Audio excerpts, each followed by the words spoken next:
Hola a todas y a todos, mi nombre es Raquel Guerrero, soy terapeuta ocupacional y musicoterapeuta de la clínica Josefina Regui de Alsasua. Durante estos minutos os voy a hablar del manejo no farmacológico de los síntomas psicológicos y conductuales en la demencia, las llamadas alteraciones de conducta.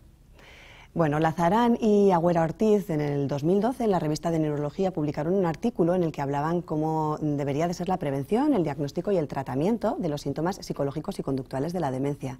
Las iremos llamando alteraciones de conducta un poquito por abreviar. Ellos afirmaban y concluían en este artículo que la satisfacción de las necesidades básicas, el control de los procesos médicos intercurrentes, la utilización de fármacos específicos para la demencia, el asesoramiento y el apoyo continuo a las familias y la adaptación progresiva del entorno eran un poco las herramientas más poderosas para intentar prevenir la aparición de estos síntomas psicológicos y conductuales. Pero además lo que concluían es que una vez de que aparecían, el primer abordaje debería de ser no farmacológico. ¿Y qué entendemos por abordaje no farmacológico? Pues serían aquellas acciones, aquellas intervenciones, aquellas actitudes basadas en algunos casos en terapias y técnicas no farmacológicas para intentar prevenir la aparición de los síntomas psicológicos y conductuales de la demencia y conseguir una serie de cambios en el comportamiento de la persona que las está sufriendo.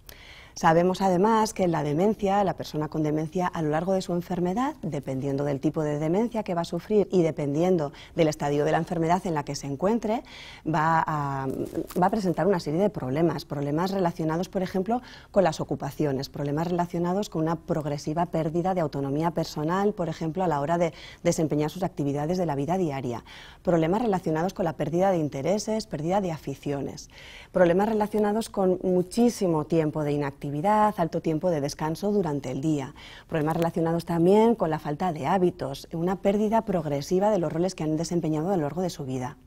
Pero también hay otra serie de problemas relacionados con el curso de la enfermedad, la aparición de dificultades y pérdida de capacidades cognitivas, pérdida progresiva de habilidades de comunicación y de interacción, van a tener problemas en la motivación, no van a estar igualmente motivados que lo estaban antes de la enfermedad, problemas también o pueden aparecer déficits sensoriales relacionados con déficit visual, hipoacusia y también problemas médicos intercurrentes. Pero también nos vamos a encontrar con problemas en el entorno, problemas comunes en el entorno tanto social como físico, un entorno social y un entorno familiar sobrecargado o un entorno físico que no esté adaptado y estructurado y adaptado a sus requerimientos, tanto físicos como cognitivos. ¿Qué pasa? Que derivados de estos bloques de problemas se pueden desencadenar algunos de los síntomas cognitivos y conductuales de la demencia. Por eso es tan importante, ¿no?, el abordaje no farmacológico y hay que tener muy en cuenta las fases del mismo. Como ya os he comentado, es muy importante la prevención para que no aparezcan y para prevenir que aparezcan síntomas psicológicos y conductuales es muy importante. Tener en cuenta una serie de principios generales que iremos comentando a lo largo de los minutos. Que la atención que prestemos a esta persona sea centrada en esta persona, atención centrada en la persona, la adaptación del entorno tanto físico como social, y para eso es muy importante entender y comprender y saber cómo comunicarnos con una persona con demencia, y es vital el trabajo en equipo, el equipo profesional, pero también es vital el trabajo con la familia. En el diagnóstico y la detección precoz es muy importante la observación y el conocimiento de esa persona para saber qué es lo que le está pasando de nuevo y cómo es esta persona y por qué se está comportando de una forma diferente. Y en el tratamiento, una vez de que han aparecido estos síntomas conductuales y psicológicos, lo que habrá que hacer es evaluar cada alteración de conducta, el intentar saber cuáles han podido ser los factores desencadenantes, porque además sabemos que la causa de estos síntomas es multifactorial, hay que tener en cuenta muchísimos factores y ver cuál ha sido los factores desencadenantes y qué ha podido provocar, ¿no?, que estos se manifiesten. Las intervenciones tienen que ser individualizadas, no funciona lo mismo hoy en una persona que mañana, pero además en una misma alteración de conducta en dos personas diferentes puede que la misma estrategia no funcione. Por eso es tan importante la intervención individualizada.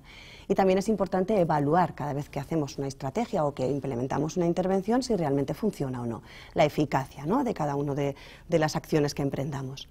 En cuanto a la prevención, os he ido diciendo que una de las cosas que hay que tener en cuenta es una serie de actitudes o una serie de pautas básicas. Es muy importante saber que una alteración de conducta se manifiesta en el contexto de una enfermedad, es decir, no tienen una intencionalidad, no nos lo tenemos que tomar como algo personal, está dentro del contexto de una enfermedad. Tenemos que intentar mantener un contacto cercano con la persona y afectuoso, pero por favor huir del infantilismo. no hay que infantilizar a la persona mayor con demencia, ¿vale? En los momentos más difíciles, en los momentos en los que pueden mostrar episodios de agresividad o pueden estar muy inquietos, pueden estar muy irritables, desde luego hay que intentar conservar la calma en todo momento. Intentar conservar la calma y atender muchísimo a las señales, a la comunicación no verbal, ¿no? Y a la parte de la comunicación verbal. Hay que intentar evitar respuestas bruscas, movimientos excesivamente rápidos, otras situaciones que ellos puedan malinterpretar o no puedan comprender. Intentar no razonar y ni discutir, no sirve de nada razonar.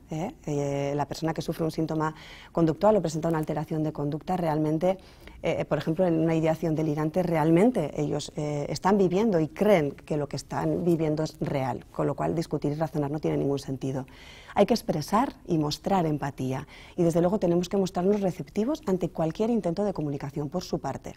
Hay que dejarles tiempo, porque no todas las personas pueden comprender igual lo que les estamos diciendo, pero tampoco pueden expresar, ¿no? En el mismo periodo de tiempo qué les está pasando. Hay que intentar mostrarse receptivos y dejarles un tiempo para que expresen sus sentimientos y qué es realmente lo que están sintiendo. Y dejar que ellos intervengan primero, que nos cuenten qué les pasa, no realizar comentarios negativos. Hay que intentar no reñirles ni avergonzarles, primero porque esto sería una falta de respeto a la persona y porque además tampoco sirve de nada, no llegaríamos a nada con esto. Hay que respetar las pequeñas cosas de cada día, muy importante respetar las pequeñas cosas de cada día, conocer qué valores tiene esta persona, qué es importante para esta persona, qué lo es menos, intentar mantener un patrón de hábitos y de rutinas, intentar no cambiar en excesivo, si es posible, su estilo de vida, y comprender cuáles han sido sus hábitos, sus preferencias y sus intereses. Y luego es muy importante también intentar ofrecerle actividades ocupacionales que sean significativas para esta persona y que tengan, a ser posible, que ver con roles que han desempeñado a lo largo de su vida. Si necesitan productos de apoyo, por ejemplo, para las actividades de la vida diaria, los tienen que utilizar. Y si presentan déficits sensoriales, algo tan simple como ponerse unos audífonos cuando tienen hipoacusia, al menos si los toleran bien, o ponerse unas gafas, es sumamente importante. Podemos prevenir muchas manifestaciones y muchas alteraciones de conducta con estos gestos. Que una persona nos entienda lo que le estamos diciendo, vea dónde tiene que ir, es muy importante. También serán importantes adoptar medidas de higiene de sueño y reeducación de esfínteres. Como os estoy diciendo, una serie de pautas generales que hay que tener en cuenta. Y como hemos hablado también de la adaptación del entorno social, es muy importante que seamos nosotros quienes nos adaptemos a ello y no al contrario. Somos nosotros los que tenemos que buscar las soluciones y somos nosotros los que tenemos que individualizar cada intervención y cada estrategia y ser flexibles porque, como os he comentado anteriormente, lo que funciona hoy quizás no lo haga mañana o lo que funciona hoy con una determinada persona, con una determinada alteración de conducta, quizás con otra no funcione. Por eso es muy importante la individualización y la flexibilidad a la hora de implementar estrategias.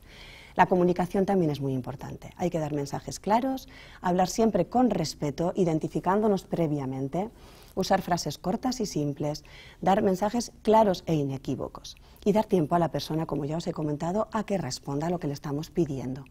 También es importante en las personas que tienen dificultades para elegir entre varias alternativas que las preguntas siempre sean cerradas para que solamente tenga dos posibilidades o tenga más fácil la elección. Y hay que adaptar la comunicación a sus requerimientos. No hay que etiquetar a las personas, esto sí que es muy importante, ¿no? Porque esto sí que crea una gran barrera de comunicación entre el profesional, por ejemplo, y la persona a la que atendemos. No hablar de una persona como la persona agresiva. Es que cuidado que Juan es agresivo, o cuidado que Pepita se va a negar a comer, está siempre, pues no, son circunstancias puntuales, es decir, son una alteración de conducta que se manifiesta en un determinado momento y no hay que etiquetar nunca a las personas, hay que tratarlas con el máximo respeto posible. Por eso también es muy importante la comunicación no verbal. En la comunicación no verbal, los gestos que acompañamos a lo que decimos, las posturas que adoptamos a la hora de hablar, les están dando muchísima información, ¿no?, acerca de lo que les estamos diciendo. Y es más, en algunas demencias en las que está muy afectada la comprensión del lenguaje, por ejemplo, y en estadios avanzados de la demencia, muchas veces entienden mejor lo que les decimos por gestos simples y claros e inequívocos que lo que les estamos diciendo verbalmente. Esto hay que tenerlo en cuenta. He hablado de la atención centrada en la persona. Esto es un modelo asistencial que está en auge, pero realmente es que es así como deberíamos de tratar, ¿no?, y de trabajar con las personas con demencia, centrándonos en estas personas. Tom Kitwood fue el primero que allá por el 1997 acuñó el término de atención centrada en la persona con demencia. Y él afirmaba que había una serie de necesidades psicosociales universales que estaban presentes en todas y cada una de las personas, que eran la necesidad de confort, la necesidad de apego, la necesidad de mantener nuestra identidad personal hasta el final, la necesidad de ocupación y de estar incluidos en el grupo. Y además él afirmaba, y creo que con mucho acierto, que la falta de comprensión y de satisfacción de estas necesidades podía causar muchas alteraciones de conducta. Esto hay que tenerlo en cuenta. Y en el decálogo de la atención centrada en la persona lo que nos dice es que todas las personas tenemos dignidad y además cada persona es única. La biografía es la razón de nuestra singularidad y por eso es tan importante conocer las preferencias, los intereses, los valores y los roles que ha desempeñado una persona a lo largo de su vida. Todas las personas tenemos capacidades y fortalezas, además de todos estos problemas, ¿no?, que van a aparecer en el caso de esta enfermedad. Todas las personas, incluso con gran afectación cognitiva, tenemos derecho a ejercer nuestra autonomía a decidir pequeñas cosas. La actividad cotidiana es muy importante en el bienestar de una persona, pero también lo es el ambiente físico, que es de lo que vamos a hablar ahora. Y además las personas somos seres interdependientes, somos seres multidimensionales, además sujetos a cambio. Por eso es tan importante la flexibilización a la hora de implementar las técnicas o las intervenciones. Y por eso una herramienta importante a la hora de manejar las alteraciones de conducta será la historia de vida. Conocer la historia de vida de cada persona. Nos va a dar información para poder entablar conversación con esta persona, nos va a dar información para que ellos sientan realmente que les comprendemos y que nos estamos centrando en ellos. Ya os he hablado que íbamos a hablar también de la adaptación del entorno físico. Es muy importante que un entorno físico esté adaptado. Esté adaptado no solamente física, sino también cognitivamente, que quizás la accesibilidad cognitiva es un término que está en auge también, pero que es más nuevo, ¿no? ¿Qué quiere decir esto de la accesibilidad cognitiva? Pues que un entorno tiene que ser comprensible. Tiene que ser comprensible y tiene que ser sencillo y tiene que ser facilitador, ¿no? Entendemos mejor lo que es una accesibilidad física, que es eliminar obstáculos, eliminar barreras arquitectónicas que puedan suponer un riesgo y que puedan producir, por ejemplo, provocar caídas, ¿no?, en la persona mayor o en una persona con demencia. Pero también es importante que el entorno lo hagamos comprensible y para eso podemos tener en cuenta una serie de cosas. Por ejemplo, las señales, la señalética, ¿no? Utilizar señales que nos indiquen cómo puedo llegar hasta un sitio o qué hay detrás de una puerta, dónde está la puerta del baño. Esto es importante, ¿no?, por ejemplo. Además, en los centros residenciales tenemos que intentar crear espacios útiles, espacios libres, útiles, que tengan un aspecto hogareño, ¿no?, que den más confort o más sensación de calidez al recurso o al sitio en el que están viviendo. Es muy importante utilizar el color y el contraste para hacer más comprensible el entorno. Puedo utilizar el contraste de color para destacar aquellos elementos que quiero que se vean, pero además puedo utilizar el contraste de color para que no se vean ciertas cosas, para ocultar ciertas cosas. Por ejemplo, si yo entro a un baño y tengo los asideros del baño en contraste de color con la pared, esa persona sabrá identificar exactamente dónde se tiene que agarrar. O si tengo la tapa del inodoro en contraste de color con el resto del inodoro y no la pongo blanca, sino que la pongo pues, en un tono madera bengué, esa persona inmediatamente va a saber dónde se tiene que sentar en el baño. Estos aspectos son importantes. El ruido y la iluminación en el entorno. Muy importante el ruido. Un entorno excesivamente sonoro, excesivamente ruidoso. La verdad es que puede crear mucha confusión, ¿no? Muchos estímulos sonoros a la vez. O un espacio en el que no esté bien iluminado, que no puedan ver dónde tienen que desempeñar sus actividades de la vida diaria, por ejemplo, el baño o, por ejemplo, el comedor. Es importante utilizar luz natural y evitar las sombras. Y hay que tener en cuenta también la temperatura del espacio, una temperatura excesivamente alta o excesivamente, ¿no?, fría. Y es importante tener en cuenta también las capacidades visoperceptivas de la persona, cómo esta persona está percibiendo visualmente el entorno. Esto hay que tenerlo en cuenta porque, sobre todo en determinados tipos de demencia, muchas veces su capacidad visoperceptiva está alterada. Y el simple hecho, por ejemplo, de estar una señora sentada en un sofá con una manta, por ejemplo, de lunares o con muchísimos dibujos, esta persona puede malinterpretar estos dibujos como bichos. Algo tan sencillo, ¿no? Pues el hecho de ponerle una manta en un color absolutamente o totalmente lisa, sin ningún tipo de dibujo, puede ayudar a que no se desencadene una alteración de conducta. Bueno, y la verdad es que lo que nos decís las familias, ¿no?, que sois los que estáis ahí al pie del cañón día a día, además de los profesionales, pero sois las familias los que mejor les conocéis, es que en aquellas actividades de la vida diaria donde se suelen manifestar más alteraciones de conducta son en la higiene por las mañanas, en la ducha, a la hora de vestirles y en la alimentación. Bueno, pues lo que tenéis que hacer es intentar implementar todas estas cosas que os he ido diciendo durante estos minutos para que esa higiene, el arreglo personal, el vestido y la alimentación, bueno, pues intentar prevenir que aparezcan estas alteraciones de conducta. Y por daros algunas pinceladas ya para terminar, deciros, por ejemplo, la higiene. En la higiene es muy importante que les digamos paso a paso lo que vamos a hacer, que tengamos el material previamente preparado con antelación.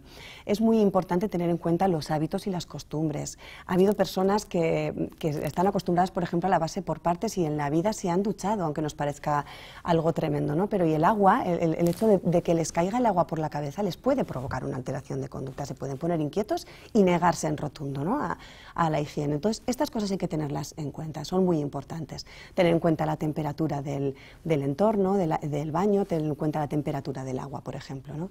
Intentar siempre pedir su colaboración, si no son autónomos, si van perdiendo autonomía, que se sientan útiles, que nos ayuden lo máximo posible en las tareas que ellos puedan ayudarnos. En cuanto al vestido, pues un poquito lo mismo. En personas que presentan apraxias en el vestido, si les tenemos que prestar ayuda, intentar que ellos también colaboren. Pero si son personas que todavía se pueden vestir, pues organizarles la ropa, por ejemplo, por las mañanas en el orden inverso en la que se tienen que poner. Es decir, primero organizarles encima de una silla la ropa interior y luego progresivamente que se vayan poniendo el resto de la ropa.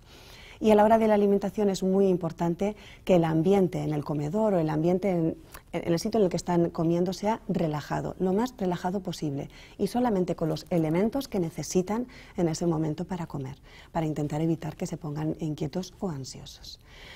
Bueno, espero haberles ayudado. Muchísimas gracias por su atención. Hasta otra.